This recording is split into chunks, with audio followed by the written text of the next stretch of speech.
বাউল সম্রাট লালন শাহের বাণী সারা বিশ্বে ছড়িয়ে দিতে এটিএন নিউজ ও এটিএন বাংলা সবসময় বাউল শিল্পীদের পাশে থাকবে বললেন প্রতিষ্ঠান দুটির চেয়ারম্যান ডক্টর মাহফুজুর রহমান। মেহেরপুর সফর শেষে ফেরার পথে শুক্রবার সন্ধ্যায় কুষ্টিয়ার ছেউরিয়ায় লালন শাহের মাজার পরিদর্শনকালে তিনি এই প্রতিশ্রুতি দেন। এ সময় এটিএন নিউজের নির্বাহী পরিচালক মোহাম্মদ মোশাররফ হোসেন উপস্থিত ছিলেন। তারা লালন একাডেমির শিল্পীদের মনোজ্ঞ সঙ্গীত উপভোগ করেন। অনুষ্ঠানে ডক্টর মাহফুজুর রহমান বলেন, লালন একাডেমির শিল্পীদের গান বিশ্বের লালন ভক্ত সহ সবার মাঝে ছড়িয়ে দিতে পাশে থাকবে এটিএন নিউজ ও এটিএন বাংলা। তার প্রতিশ্রুতিতে কৃতজ্ঞতা জ্ঞাপন করেন লালন একাডেমির শিল্পী ও কলাকুশলীরা।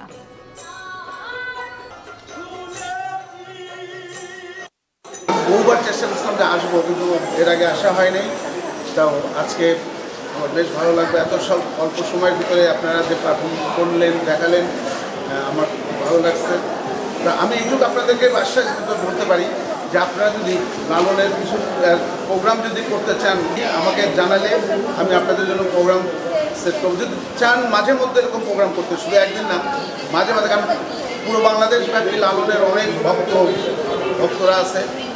তাদের জন্য আপনারা যদি প্রায় যদি এরকম গান টান করেন, আমি আপনাদের সেই চান্সটা করে দেবো। আর এটা মানে চলা মানে কি সারা পৃথিবী দেখবে আপনাদেরকে, এই সুযোগটা আপনাদের দেবো।